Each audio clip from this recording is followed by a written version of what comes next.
सभी भक्तजनों को जय सिया राम, सीताराम। जितने भी भक्त आज हमें देख रहे हैं, सुन रहे हैं, सर्वप्रथम हम आपको बताना चाहेंगे कि धाम की महिमा, महत्व, नियम, परिचय। तो श्री बालाजी धाम हांसी, जो कि हांसी शहर में नंदनगर में स्थापित है, यह धाम मेंदीपुर बालाजी राजस्थान का प्रारूप है। श्री मेंदीपुर बालाजी राजस्थान से श्री बालाजी धाम हांसी में अखंड ज्योति लाई गई है। अनेक वर्षों से श्री बालाजी धाम हांसी मेंदीपुर बालाजी के प्रारूप, नियम, विधि विधान पर चल रहा है।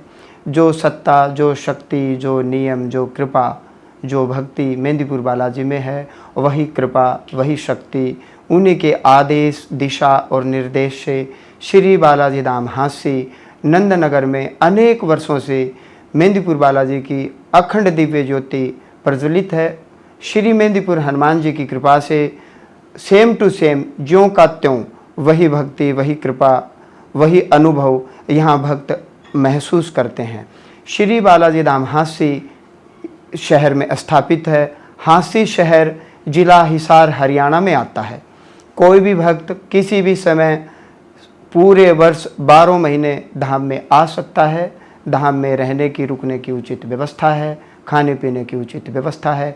जो भी श्रद्धालु यहाँ आता है वह भगवत कृपा का पूर्ण रूप से लाभ लेता भी है, लेना भी चाहिए। आइए अब हम जानना चाहेंगे, आप भी जानना चाहेंगे कि धाम में किस प्रकार आया जाए, किस प्रकार आध्यात्मिक लाभ लिया जाए, भौतिक लाभ लिया जाए।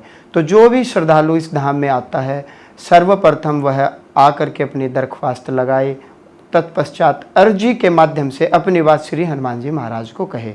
यह दरख्वास्त क्या होती है, अर्जी क्या होती है, आगे हम इस पर विचार करेंगे, विस्तार से आपको बताएंगे। सर्वप्रथम आपको ये समझना होगा कि श्री बालाजी धाम हांसी नंदनगर में प्रति महीने एकादशी से पूर्णिमा तक, शुक्ल पक्ष की एकादशी से द्वादशी, त्रयोदशी, चतुर्दशी एवं पूर्णिमा तक दिव्य दरबार और दिव्य अदालत लगती है। पूरी रात दिव्य दरबार और अदालत लगती है, जिसमें देश ही नहीं अपितु विदेश से भी श्रद्धालु आते हैं। जो भी श्रद्धालु, जो भी भक्त इस दिव्य अदालत में आते हैं, उनको मन ही मन अपनी दरख्वास्त मेंदीपुर बालाजी को सुनानी होती है, लगानी होती है, भगवान शिव को बताना होता है, माँ भगवती को अपनी बात मन ही मन बतानी होती है। दिव्य अदालत की खास बात यह है कि किसी भी भक्त को, किसी भी श्रद्धालु को अपना विषय किसी को भी नहीं कहना होता है, अपितु स्वयं मन ही मन जो आपने अपने भगवान को बात कही है, जो समस्या कही है, जो कारण आपने बताया है, आपके दुख का, आपका जो विषय आपने शेयर किया है भगवान जी से मन ही मन, उसी विषय को दिव्य अदालत में बड़े अनूठे एवं चमत्कारिक ढंग से हमारे माध्यम से, हमारे मुखारविंद से श्री हनुमान जी महाराज, मेंदीपुर के बालाजी, माँ भगवती, भगवान शिव आपको सुनाएंगे, बताएंगे। अदालत में आपको कुछ नहीं बताना होता, अपितु आपकी समस्या का कारण क्या है एवं उसका निवारण क्या होगा, ये स्वयं आपको हम बताएंगे। और आपकी सब बातें गोपनीय रखी जाती हैं। बातें दरबार में ही होंगी, अकेले में बंद कमरे में कोई विषय न हम पूछते हैं, न हम आपको कहेंगे। दरबार में ही आपकी और हमारी मुलाकात होगी। इसके लिए ना आपको कोई टोकन कटवाना होता है, ना ही कोई रसीद लेनी होती है, और ना ही कोई किसी को पैसा देना होता है। यदि कोई आपसे रसीद मांगे, पैसा मांगे हमसे मुलाकात के लिए, तो आप ना ही कर दें, क्योंकि हमारी कोई फीस न कल थी, न आज है, और ना ही कभी भविष्य में होगी। तो किसी भी प्रकार से यहाँ कोई लेन देन नहीं है। आपने जो मन ही मन भगवान से बात कही है, उसी बात को दरबार में हम बात करेंगे, और हमने क्या बात की ये किसी को भी पता नहीं चलेगा, ना ही सुनाई देगा। हमारे बातचीत करने के बाद यदि आपका मन होता है कि मैं अपने एक्सपीरियंस, मैं अपनी जो भी विषय यहाँ लेकर के आया था, महाराज जी ने मेरा वो विषय बताया, यदि आपकी इच्छा हो तो आप कैमरे पर आकर के बोल सकते हैं। यदि आपकी इच्छा होगी तो वही अनुभव फिर हम धाम के फेसबुक और यूट्यूब पर वो साझा करते हैं, ताकि सत्य सनातन धर्म की महत्वता, शक्ति क्या है, भगवान की कृपा क्या है, आने वाले भक्तों को इसके बारे में पता चल सके। धाम में एक बात और है, जो भी भक्त आते हैं, जो चाहते हैं कि उनको आध्यात्मिक लाभ मिले, उस भक्त को, उन भक्तों को एकादशी से पूर्णिमा तक लगातार 7 दिव्य आरती के दर्शन करने होते हैं। वैसे तो धाम में प्रतिदिन सुबह और शाम आरती होती है, लेकिन एकादशी से पूर्णिमा तक अभी फिलहाल मैं स्वयं भगवान जी की आरती करता हूँ। और यदि भगवान जी की आज्ञा हुई तो ये दिन बढ़ाए भी जा सकते हैं भविष्य में, लेकिन फिलहाल शुक्ल पक्ष की एकादशी से पूर्णिमा तक मैं ही ज्योति दिखाता हूँ भगवान जी को। तो कोई भी श्रद्धालु जो लाभ लेना चाहता है, लगातार 3 दिन सुबह शाम सुबह शाम सुबह शाम और 7वीं ज्योत के दर्शन करे और अपने घर जा सकता है। ये दिव्य आरती हम एकादशी को शाम से शुरू कर देते हैं, क्योंकि एकादशी को दोपहर दिन में भगवान श्री हनुमान जी महाराज को चोला चढ़ाया जाता है।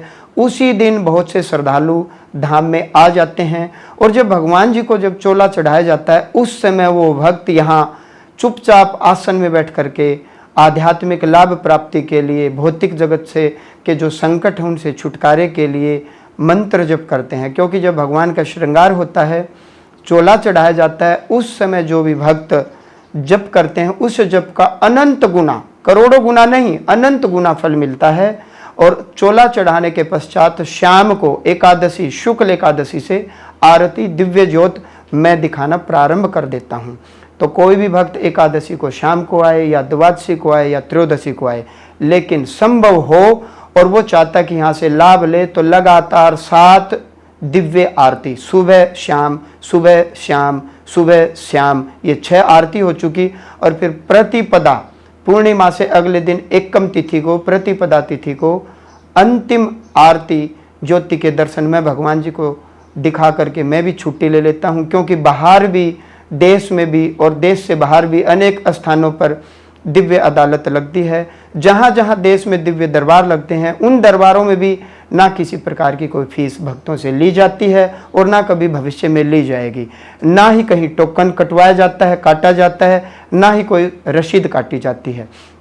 अपितु जो भक्त दरबार में आते हैं वो मन ही मन अपनी दरख्वास्त भगवान जी से कहें, लगाएं। ये दरख्वास्त क्या होती है आगे हम इस पर चर्चा करेंगे। और कहीं भी बैठ जाए अपने कानों को माइक के ऊपर रखे।